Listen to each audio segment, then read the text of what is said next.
I'm standing up because I'm showing you the Rick and Morty shirt. There's nothing I'm trying to hide. Obadiah Stane here. If you're listening on audio, I'm so sorry. But quarantine got to me.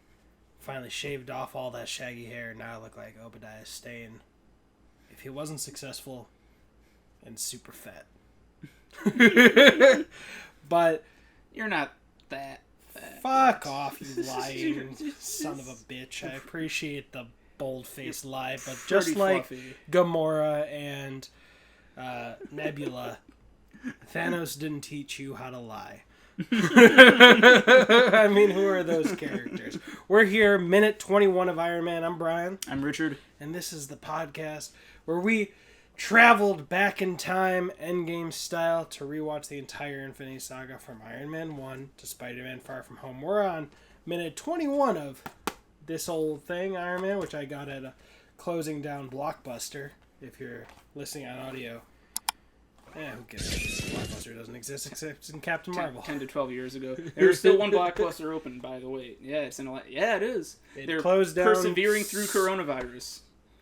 The last one closed down around the time that Captain Marvel came out. I think it's a franchise place. I just remember the headlines. Last Blockbuster closes. We'll find it. We'll look it up. I know there are some like family videos and such.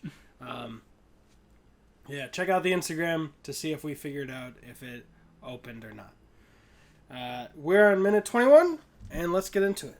And before we get into this minute, I just want to correct something that I mistakenly said in the previous minute. The gentleman who we get a nice zoom-in shot, who's the boss of the boss in this sequence and of the 10 Rings in this story, he was in this film before the Star Trek reboot with J.J. Abrams. Star Trek was 2009, this was 2008, so that was my mistake. But Richard, what happened in this minute? Pretty straightforward so far. The what's this man's name? I don't know his characters. Not yet. I don't know anyone's name in these scenes except Jensen and Tony. Yes. So, this guy, pretty straightforward. I want you to build a missile. Tony considers, I refuse. And they do some good old-fashioned torture. That's one of my favorite moments. Just the pause. Mm-hmm. And then you get, after enough pause, his like, you gonna say no? And then I refuse. Cut to. One of my favorite moments in the movie. So, anyways, they do some good old-fashioned torture. You see the thing on his chest spark once. Yeah, immediately dunking his head in the water. Yep. Upside down, if I remember correctly. The first time, let me see. Yeah, the first shot was upside down. The camera's upside down or whatever, but they just have both his arms behind him in a kind of a torque type of way, and they're just freaking forcefully putting him under there. Did you say torque or twerk? Torque. Okay, what kind of. So basically, it hurts like hell when your arm is back here and someone wrenches up on your arm. Gotcha. So wrestling terminology-ish? No, that's not. I was just making up a word there, but like, okay, yeah, because it like starts to pull your shoulder out of its socket basically, and you're just freaking.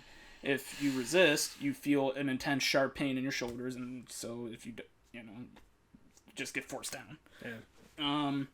So they do that for a while. They pull him up a few times. Who is the woman's voice who called Tony while he was struggling under the water?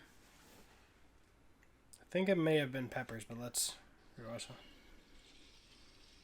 It's the chest spark first, and then... Yeah, that's Pepper. It must have been Pepper. It is, yeah. Okay. After that spark. You're right. Mm-hmm. So, they get tired of drowning him, and they lead him out of a cave. He's clearly still super out of it. He sees that he's in kind of a camp, a base center for them. And when they take him out there, super simple camera trick of when they take the hood off. What is it, cranking the f-stop? Or it's been a long time since I've needed to use like a fancy camera for anything, but just dialing the f-stop or the exposure, the aperture, yep, to go super bright and then bring it back to normal aperture brightness, yeah. And but good filmmaking detail to mimic, what it would be like for him. Like when we exit this basement during the day. We go, whoa! That's how I feel. No, it's not. I don't exit this basement. It's a garden apartment. It's not a basement. I don't know. Maybe we want to cut that I'm okay. Let's sit there, but I don't exit most days. I enjoy exiting, but put that on a t-shirt. Sounds like it could be wrong with the right. That's what she said. I enjoy exiting. I don't know. Is that another word for anal? How you're trying to do it, like? I was just putting it out there that there could be a way to spin that, spin that ball. You just threw a touchdown. I don't. That's my only sports. Maybe we should cut this out too. I'm ever gonna say on this whole podcast, just because I don't know enough to make another reference. I'm gonna get you to watch a football game this year. I watched one in my life, front to back, 7th grade, because I bet someone $5 that the team they were shitting on would win. They won, and they still owe me that $5. So when I get that plus interest, I will watch another game. But you didn't watch with me. You're never going to get that 5. You're just never going to watch another. Why do you have to make that rule? Why do you have to break my heart? What? That and a fight night. Just like the main event of a fight night or two. Oh, man. It's like you're going to... The most I've ever paid attention to a TV during a Super Bowl party was when I was in the middle of a conversation and I heard the F6 trailer. And I literally went, huh? Oh, yeah, that's the stuff. What were we saying? That's the only time I paid attention to a TV screen the whole night. But I'm going to be able to explain it to you. I've gotten people interested. I know. I know that I don't wanna. You know the rules and all this stuff? I know it. Why don't we move on? The game that I won that bet on was they won because they spiked the ball. It'll be hours of... You ever show me one of those wrestling compilations that's just, I guess, a little too long for me? Mm-hmm. And I just start going like this. I'm like, okay. Mm-hmm.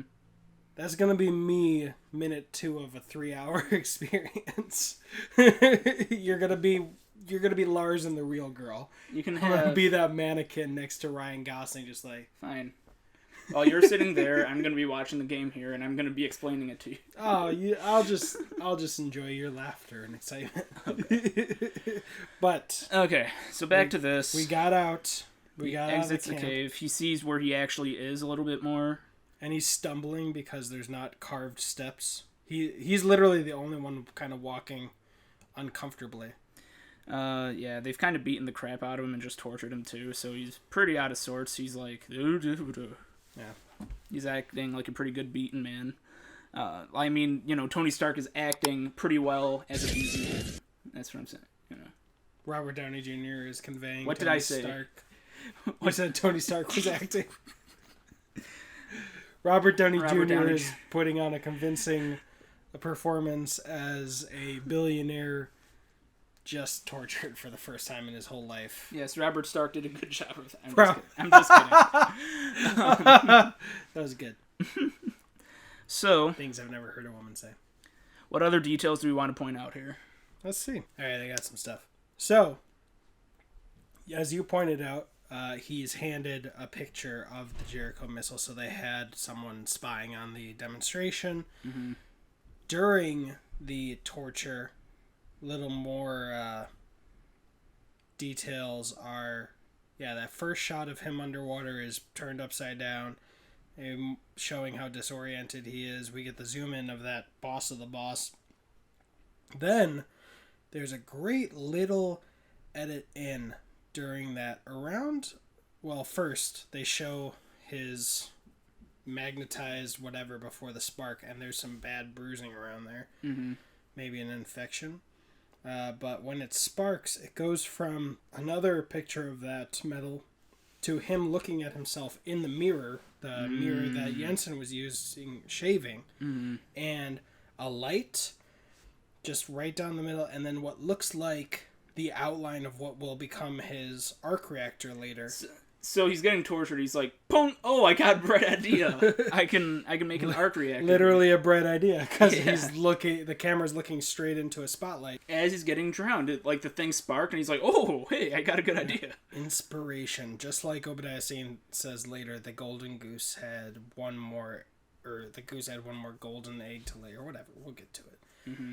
But yeah, he's kind of panicking, struggling amongst 3 guys holding him, and then let's see. Oh, that boss of the boss just yanks him back by the hair, like literally double fists his hair, pulls him back. That's why I would be better off in that situation because I got no hairs. They might just grab you by the eye sockets, just be like, by the facial hair, I guess, just yeah. yank you back. But yeah, and then he's being brought through the tunnels, and we get also a shot of the lights that are hanging through the cloth as we get later and later. He's carrying his car battery, and they even have his face overexposed before we do that POV shot that I mentioned earlier. But let's see. His first look around, there looks like some missiles and camouflage covering to kind of meld into the mountain a little bit. If they hear maybe a helicopter or something around, they can try to hide underneath those tents. But they also, if anyone's been listening to the X Minutes podcast, they've got a fire going for almost no reason. In the X Minutes podcast, they had one going for heat in a cold area, but maybe they're cooking something. I don't get another angle of that fire, but there's a little fire in the bottom right-hand corner of the frame of the last second. yeah, it seems like a typical living outdoor thing. Yeah, maybe they're cooking some food. Yeah. But that's what I've got for minute Blackjack, which I can't remember. I can't believe I didn't start this off with Blackjack, since I was probably teeing it up in the other minute. I'm getting confused with all the minute. I just spent the whole weekend just preparing 50 audio episodes and 50 video episodes, so my brain's a... But anything else for this minute, Richard? No, I'm good. All right. That was minute Blackjack. You've got an army? I'm Richard. I'm Brian. You've got an army? We've got a podcast.